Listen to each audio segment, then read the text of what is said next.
one in green in the video. I just sent you it. Yeah, later babe, I have to like do this one first. No. Why not? I have to connect it to the internet first. What? Buddy. Show your face, babe. Show your face. Show your face. Your whole face. You're showing it too. I'll put it on the video. Why not? Ayun niya guys, siniya siya. So, pandagdag bloopers lang to. Yeah.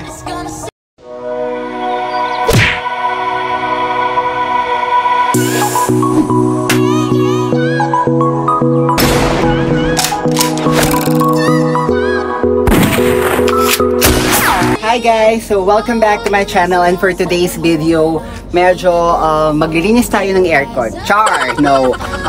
Yeah, we're gonna be doing another unboxing. Ayan, nakikita nyo. So, tinatamad talaga akong mag-review for today or create like a new video, pero kailangan ko kasi I bought this one like a week ago. Dumating siya a week ago na. And unfortunately, it's Sunday. It's lazy Sunday. Nakakatamad na linggo, pero kailangan natin kasi we need to really check din if the item that we have bought from Shopee is legit and wala siyang damage. Kasi di ba meron tayong Shopee return or refunds that we have to claim for a certain time. Kumbaga parang may time frame lang siya. What we're gonna be doing right now is just purely unboxing lang guys ha. Check lang natin. I guess I'll not gonna be meticulous as well. I mean, hindi rin naman kasi ako talaga professional in terms of like checking for the TV features. Well, I guess we're just gonna have to look at the manual instructions and the features as well. Kaya may band-aid pa ako. So, nag-inject na naman kasi ako kagabi. Alam mo na, para kailangan kahit paano mukha tayong fresh. Anyway, if you haven't watched that one, I also have like created a vlog for on how to self-inject. Ito siya. Yan. So, I'm gonna be unboxing this one right now. It's 11:30 in the morning and I still need to like sleep kasi may pasok pa ako. Yes guys, may pasok ako ng Sundays. Working at night, medyo night shifter tayo. So, medyo panggabi ang ating mood talaga. So, medyo I'm still awake at 11:30 in the morning. And dapat nga tutulog na talaga ako. Pero, hiningal ako. Pero I just like finished another video. It's my gratitude video or simply an appreciative video to all of you guys. I'll just be showing you there kung ano naman yung nakuha ko sa aking unang sahod sa YouTube guys. Yes, sumahod na tayo sa YouTube at medyo hindi ko siya kinuha for almost a year pero I decided to get it na. Kasi I really need to buy something na kailangan kong pandagdag ng, ayun nga, watch my video na lang, this one. Ayan. So, for those who were able to watch na, thank you for always watching my video. Anyway, without further ado, kahit ang dami ko nang sinabi, let's do the unboxing, guys. Okay, anyway, guys, before we start unboxing this one, sabihin ko muna kung ano yung binili ko. So, this is like a smart TV 32 inches. The name of this one, or the brand is Gel 32-inch TV, or Smart TV Flat Screen. For YouTube, Android, TV frameless, ultra slim. This is not really branded. The good thing about here is that it's only worth 6,100 pesos. So, nabili ko siya like 10-10 this month. Pero it's back to its original price now, 6,999.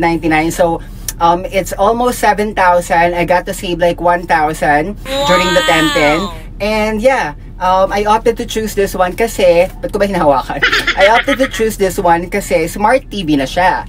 Now, yung 42 inches nila for a LED TV only cost like 6,900 lang din. So, mag-a-add ka na lang ng 1,000 technically. Meron ka ng 42-inch LED TV naman. Pero I opted to choose smart TV nga kasi we all know naman na mas maganda dapat ang smart TV compared sa LED. Right? But anyway, so I'll just be providing you the name of the store as well ng pinagbilihan ko. Ito siya. Ayan. So, it's called the Gel TV mismo. So, ano siya? Official store. We will be connecting the TV later on to this Bluetooth device. It's like a keyboard Yan, small keyboard. I used this one before sa aking LED TV and it works. I just don't know kung mag-work siya dito. It's a Bluetooth and napansin ko kasi sa mga reviews, binasa ko, ang nakalagay is that the remote control doesn't really work that fast. Kumbaga may lagging. So, ang arte may lagging. Okay, so kumbaga may konting delay. So, we're gonna try that one. Siguro yun lang yung medyo konting review na pwedeng ibigay ko sa inyo kasi hindi naman talaga ako meticulado. I don't wanna give out any details dun sa hindi ko naman talaga forte. I don't wanna give out any misleading information. Wow. Anyway, the name of the store again is the official store of Gell TV. Gell TV. So, I just saw that one dun nga sa Shopee 1010 and nakita ko, siya yung pinakamura. I took advantage anyway for this, just for my room only lang naman. I'll just gonna be using this one particularly when I'm browsing on the internet. Ayun ang itatry natin later. We'll be connecting this one to the internet. That's for sure. And without further ado again, let's do the unboxing. This time, totoo na. Time-lapse muna tayo. So, ito na siya guys. So, Gell LED TV. LED TV nakalagay dito pero it should be a smart TV. Ultra High Definition TV. Okay, same lang naman sa likod. Oh, this one. Ayan, nasa kabila pala. Sabi nito, Gell 3201S. I guess that's the model number. Smart TV. Ayan, so Smart TV na siya guys. 32 inches. So, hindi na kayo lugi. For only 6,100 pesos. Anyway, pagbukas ko kanina guys, ayan na siya. Medyo nakaangat na. So, isang scotch tape lang ang nasa ibabaw. Ang packaging niya, nakakatakot kasi isa lang. Ayun no, nabubuksan na kagad. So, isang scotch tape lang. Pero naka-bubble wrap naman siya. So, I suppose safe naman. Malay natin, baka naman puro bubble wrap din ang loob.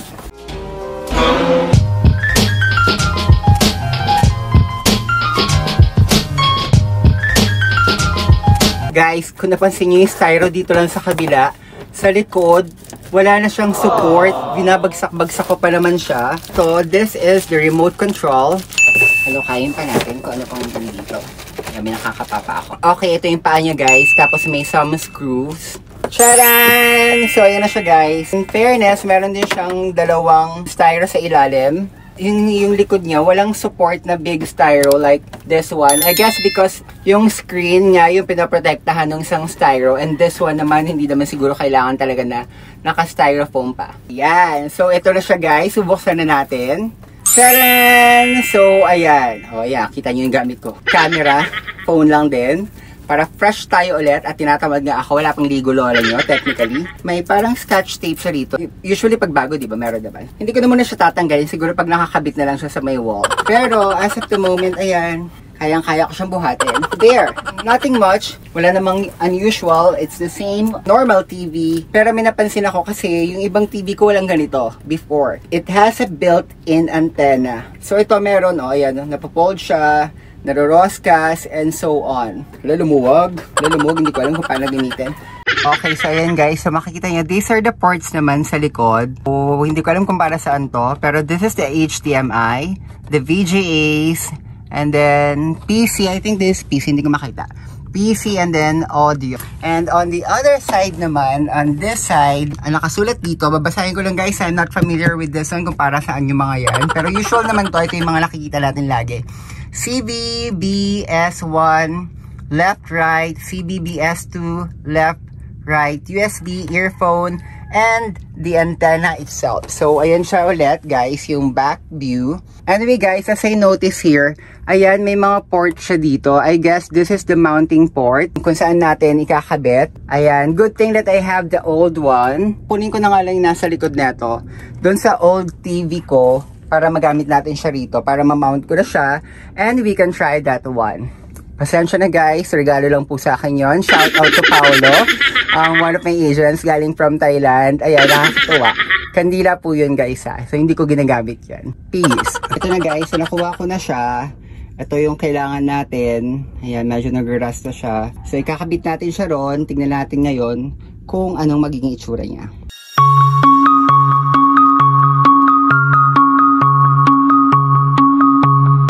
So, ayan guys, nakabit na natin siya. So, kabit na natin para matry na natin fully yung TV. Okay? So, ayan guys, so nakabit na natin siya. And we're now gonna be trying the remote control. Hindi ko rin nagamit yung paa. Ayan, kamount naman kasi siya. So, ayun nga lang guys. So, if you're gonna be buying this one, make sure to buy the mounting. Hindi ko alam kung anong tawag doon. Basta yung mount niya. Kayo na bahala. Search yung mura lang naman yata yun. Like 100 plus may mabibili na kayo. So, eto, I have the battery then. So, let's try it. Okay, for the sake of the review, anyway, so it has like gel LED television manual. It has like the basic operation. And inside, of course, it has the warning, safety instruction. This is the warranty card, guys. Kalagay naman dito is that, ayun, dalawa siya technically.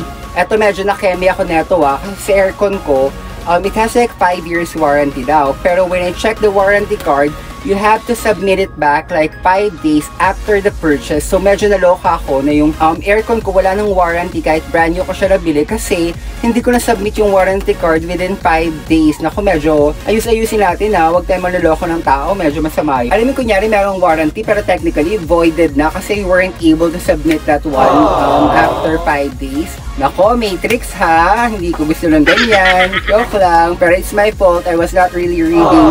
So, reading is fundamental, guys. Okay, guys. So, may napansin ako. Kasi sabi ko lang nung sa Matrix, diba? It should be mailed 5 days. May nakita ko rito important message sa ilalim. So, it says here, guys, that the warranty will be valid only if this portion of the warranty card is mailed within 7 days of date of purchase. Nako, delikado. So, this is just like a week na nung dumating sa akin. So, I have to mail this one like 2 days more. So, kailangan ko ipadala to. Sayang naman, guys, yung warranty natin kung hindi nyo mapapadala. So, this is really important, ha. Uy, may kabuluhan ng aking review for today. You have to really mail this one 7 days, ha, after the purchase. So, if you're gonna be confused, purchase date, yung kung kailan nyo siya binili sa Shopee, hindi yon. Well, technically, dapat, kung kailan nyo siya na-receive, kasi pwede yung ilaban eh, nasa loob to, diba? Technically, you have to get the product first before you can mail this one. Make sense? Comment below. So, for us to have like a closer look on this one, ayan, kasi medyo mahirap eh. Hinarap ko na lang siya sa inyo. So, I'm gonna be using the remote control. And ito pa lang, no signal. Tanggalin na nga natin. Ito nakaka-irritate. You have to press like the menu. Ayan. So, hindi ko alam kung nakikita nyo.